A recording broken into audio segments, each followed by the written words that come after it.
Hey everyone, my name is Sean Arnold and welcome to another episode of Yu-Gi-Oh! Legacy of the Duelist Online Ranked Duels.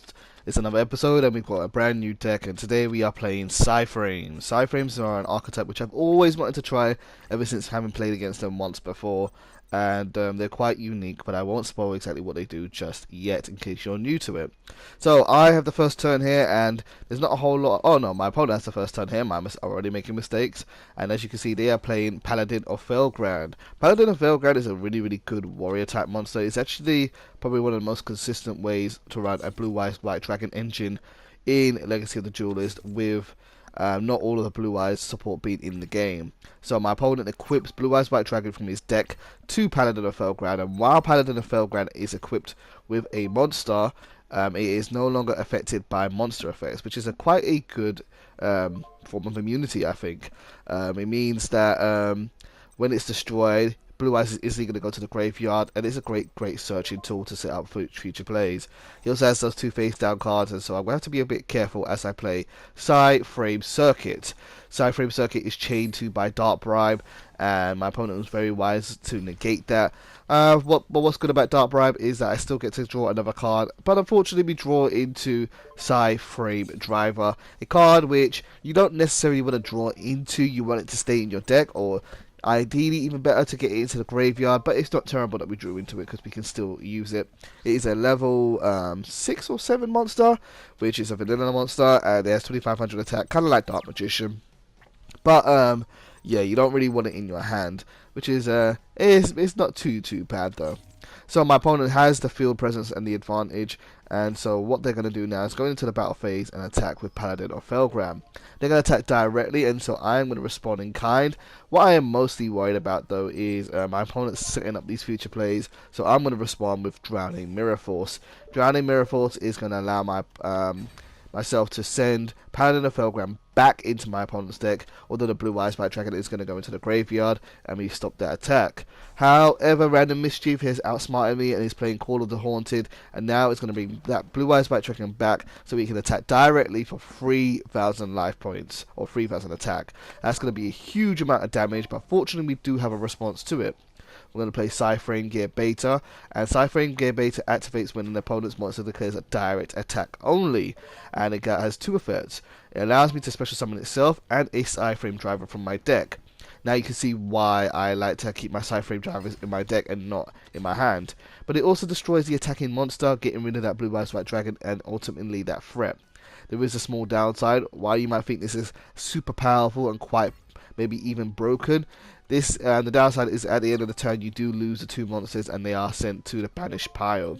So now over to my turn here. We drew into Max C, which might be helpful a little bit later. Definitely helpful against a Blue Eyes White Dragon deck.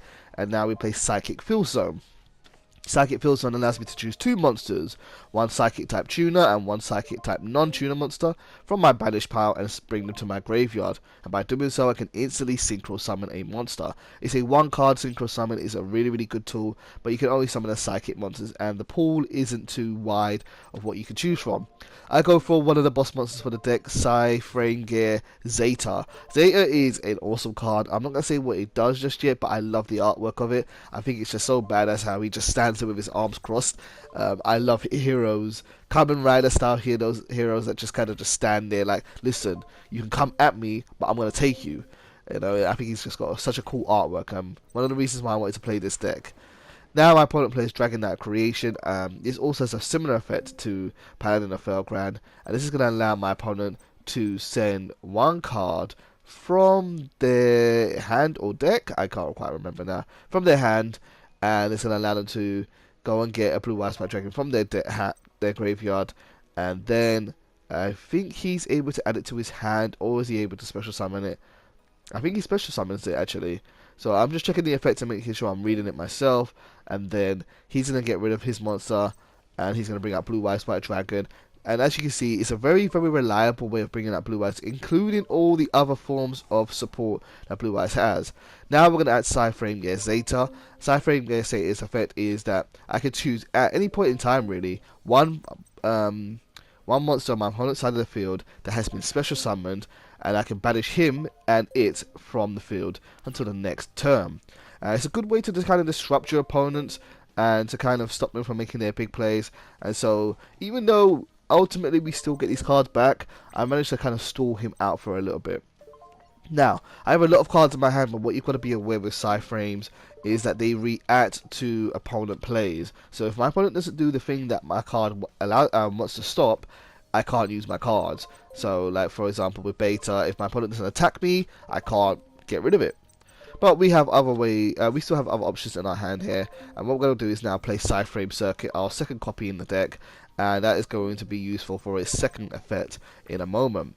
Its second effect works as follows: when a PSY-FRAME monster attacks another monster, I can discard one PSY-FRAME monster from my hand to increase my monster's attack.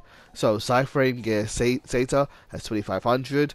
I'm going to discard the driver I drew in earlier, and now he has 5000, allowing me to get over Blue Eyes White Dragon quite easily, and also doing 2000 damage, the first hit of the day. So yeah, I mean, in a good position. I've actually managed to outlast a lot of random mischiefs plays, and he's only got 2 cards, while I have a variety of cards. But of course, like I said earlier, it depends. If my opponent doesn't do certain things, my cards are practically worthless, and I could just have a dead hand. So hopefully he makes the plays I need him to, and therefore I can react appropriately. Thinking about what to do here, thinking about whether to play something else, but there's something else I can really do. So I'm now going to end my turn, and we're going to move over to my opponent's turn. The thing with the PSY-FRAME Gear is that most of the plays that you make are in your opponent's turn. You are countering.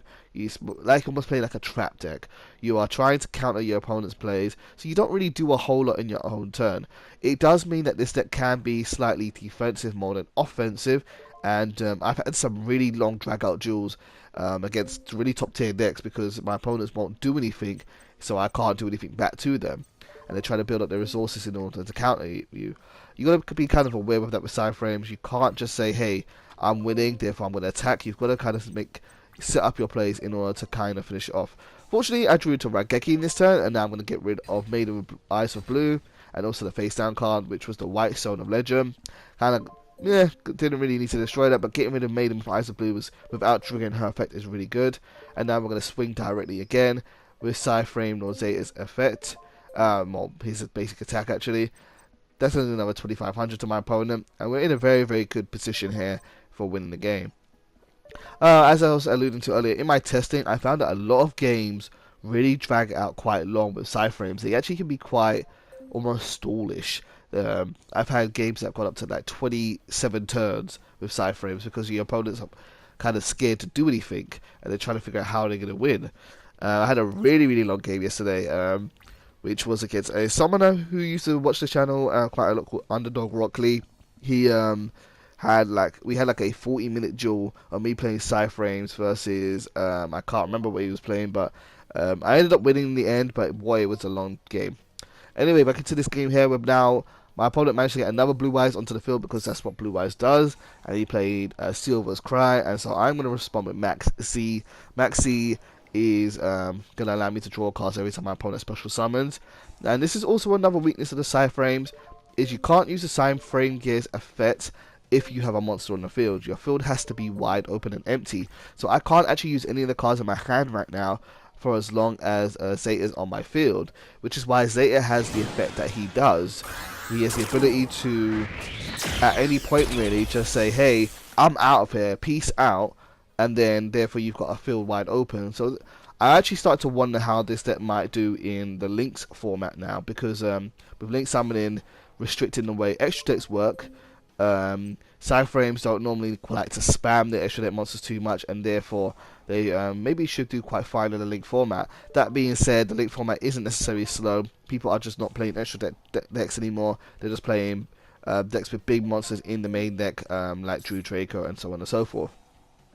My opponent summoned Thunder End Dragon here. I think my opponent is kind of a little bit lost what to do. They should know that Zeta is able to banish his monster.